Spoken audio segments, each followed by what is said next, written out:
Bonjour à tous et bienvenue pour cette nouvelle vidéo. Au programme du jour, on reviendra sur l'actualité autour du Barça avec notamment Fermín López qui est sur le point de prolonger pour un contrat long terme avec le club, de Lamine Yamal qui hérite du numéro 10 en l'absence de Dani Olmo pour cette trêve internationale, ainsi que de Ronald Araujo qui a repris le chemin de l'entraînement dans la journée de vendredi et qui s'est également exprimé sur le club au micro de Barça 1. N'hésite pas à liker ou à disliker la vidéo pour me soutenir et à t'abonner à la chaîne si ce n'est pas encore le cas. Merci à tous et bon visionnage.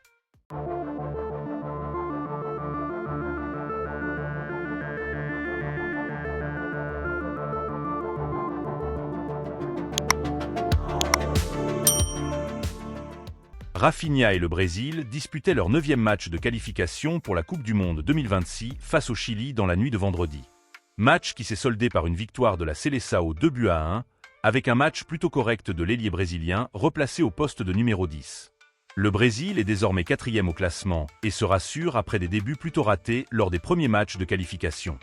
Le renouvellement de contrat de Fermín López est proche de la signature. Certains détails doivent encore être peaufinés et ensuite le hockey final devra être donné.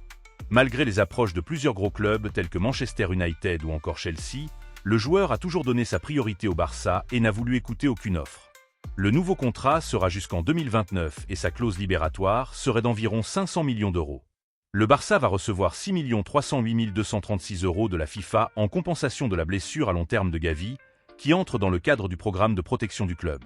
En parlant de Gavi, il peut maintenant recevoir l'autorisation médicale, mais Hansi Flick ne voit pas clairement sa participation contre le Bayern et le Real Madrid en raison de l'intensité des deux matchs. Une option est de reporter son retour au match contre l'Espagnol le 3 novembre, ou de participer 15 à 20 minutes contre Séville, puis de s'asseoir sur le banc et de ne jouer aucune minute contre le Bayern et le Real Madrid. Au retour de la trêve internationale, tous nos milieux seront disponibles et prêts à jouer si tout se passe bien. Ce sera un véritable casse-tête et un problème de riche pour Hansi Flick vu la qualité des joueurs qu'il aura à sa disposition.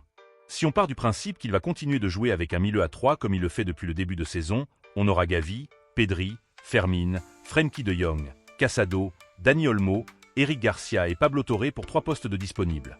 Quel serait le trio idéal titulaire selon vous? J'attends vos combinaisons en commentaire. Pour ma part, j'opterai pour un trio Gavi en numéro 6, Pedri en 8 et Dani Olmo en 10. Lamine Yamal hérite du numéro 10 en sélection.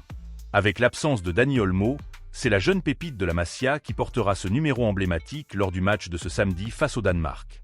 Il est également devenu le premier joueur de 17 ans avec la valeur marchande la plus élevée de l'histoire et est désormais évalué à 150 millions d'euros. Barcelone paie toujours Messi, Busquets et Alba pour leur salaire différé à hauteur de 40% durant le Covid. Ce n'est que cette saison que le club finira de payer.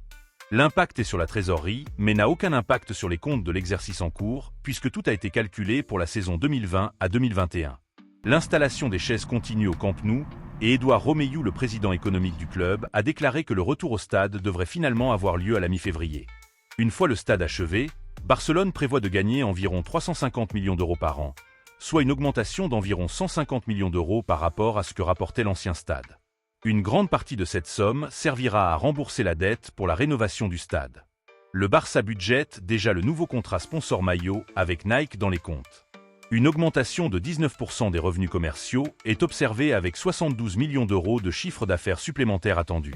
Une fois le contrat signé, le club recevra un gros boost économique et pourrait même se rapprocher de l'équilibre au niveau du fair play financier.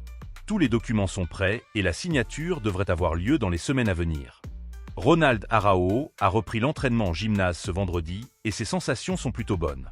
Interrogé sur sa situation au club et comment il voyait le club de l'extérieur, il a répondu ceci. C'est un rêve de pouvoir être dans ce club. Je suis là depuis 5 ans et j'espère que beaucoup d'autres viendront. J'apprécie l'équipe, je pense qu'ils sont en bonne forme. Il est important que nous commencions bien pour remporter le titre de champion, car le championnat est une course longue. Il est important que nous commencions bien pour ne pas avoir à rattraper des points en janvier. Nous savons que nous devons continuer à travailler avec humilité, il reste encore beaucoup de chemin à parcourir mais la situation est très bonne. Pour moi, être capitaine du FC Barcelone est une fierté. Je me sens privilégié et je suis conscient de la responsabilité qui va avec, mais je me sens très préparé pour cela. Cela vient très naturellement pour moi. C'est pourquoi je suis comme ça et je pense que cela fait partie de mes caractéristiques d'être un peu un leader. J'ai parlé avec l'entraîneur et il vient toujours quand je suis ici en convalescence et me parle. La situation est très bonne entre nous, nous avons un bon pressentiment. Si vous voulez plus d'actualité football, j'ai lancé la chaîne Football Lovers Europe où je traite les 4 autres grands championnats, à savoir la Ligue 1, la Première Ligue, la Serie A et la Bundesliga. À chaque journée, il y aura un résumé complet des résultats des différents matchs, les classements généraux et des buteurs tout au long de la saison. Il y aura aussi un peu d'actualité telles que les rumeurs mercato ou encore les blessures et suspensions de joueurs. N'hésite pas à y faire un tour et à t'abonner si le contenu t'intéresse. Merci à toi d'avance. La vidéo arrive à son terme. Prenez soin de vous et à demain pour une nouvelle vidéo.